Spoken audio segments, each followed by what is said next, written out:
सलाम वालेकुम दोस्तों, आखिरा में आपका खैर मकदम है। आशा है कि आप सभी की आखिरत की तैयारी अच्छी चल रही होगी। क्या आप जानते हैं आइंस्टीन ने समय पर एक गुप्त प्रयोग किया था? उन्होंने इस प्रयोग को जनता से क्यों छिपाया और फिलाडेल्फिया प्रयोग कौन था जिसने आखिरकार इस निर्मम प्रयोग के बारे में बात की? आइए आज के वीडियो में इन सवालों के जवाब जानें। और नौसेना के अधिकारियों से भरा जहाज उस जहाज में अपना नियमित काम कर रहा थे। उनमें से कई इस बात से पूरी तरह अनजान थे कि कुछ ही मिनटों में उनके साथ क्या होगा, और उन्हें नहीं पता था कि वे एक अमानवीय प्रयोग का हिस्सा बन जाएंगे। अचानक वे सभी कुछ विनाशकारी अनुभव करते हैं। द्वितीय विश्व युद्ध के दौरान आइंस्टीन को नौसेना अधिकारियों के लिए हथियार डिजाइन करने थे और शीर्ष गुप्त परियोजनाओं पर काम करने में मदद करने के लिए कहा गया था। आइंस्टीन चाहत था कि दुश्मनों के रडार से बड़ी जहाज गायब हो जाएं, ताकि उन्हें अपनी योजनाओं और अगले कदमों के बारे में कोई जानकारी न मिले। उन्होंने जहाज के चारों ओर मजबूत चुंबकीय तरंगें और एकीकृत क्षेत्र बनाया। नतीजतन एक विशाल नीली रोशनी ने जहाज को 1 मिनट के भीतर गायब कर दिया। सभी वैज्ञानिक प्रयोगों की पहुंच के बारे में खुश थे, लेकिन जब उन्होंने उस जहाज के पुनः प्रकट होने के लिए गणना करने की कोशिश की, तो वे इसमें बुरी तरह से विफल रहे। लेकिन 10 मिनट के बाद जहाज उनके सामने फिर से प्रकट हुआ। वैज्ञानिकों ने जब स्थिति की पड़ताल की तो उस जहाज पर सवार लोगों की हालत इतनी परेशान करने वाली थी। कुछ मर चुके थे, कुछ पागल हो गए थे, कुछ उस जहाज की धातुओं से जुड़े हुए थे। फिलाडेल्फिया प्रयोग के नाम से मशहूर पूरा प्रयोग लोगों से छिपा हुआ था। मेरे भाइयों और बहनों, आपको क्या लगता है?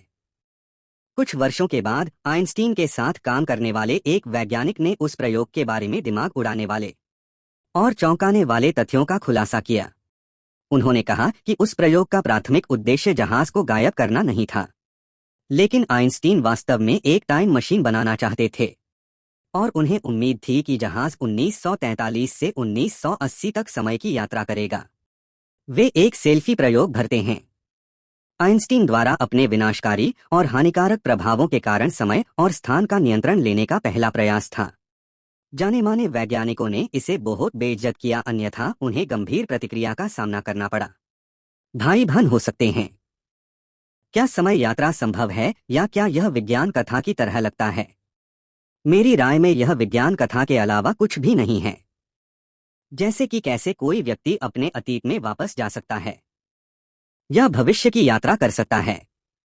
लेकिन वैज्ञानिकों के अनुसार अगर कोई व्यक्ति प्रकाश की गति से यात्रा करता है तो उस व्यक्ति के लिए समय रुक जाता है, और यदि किसी व्यक्ति की गति प्रकाश की गति से अधिक है तो उसके लिए समय धीमा हो जाएगा।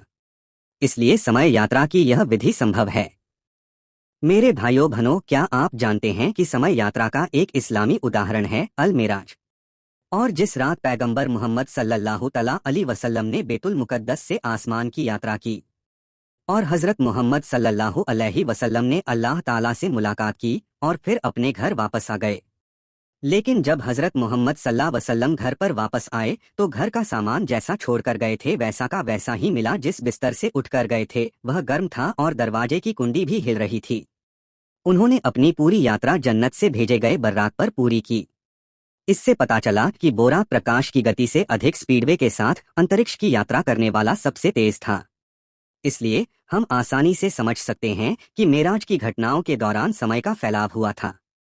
फिलाडेल्फिया प्रयोग में वैज्ञानिकों ने प्रकृति को नियंत्रित करने की कोशिश की, लेकिन कई लोगों के जीवन में आपदा पैदा हुई।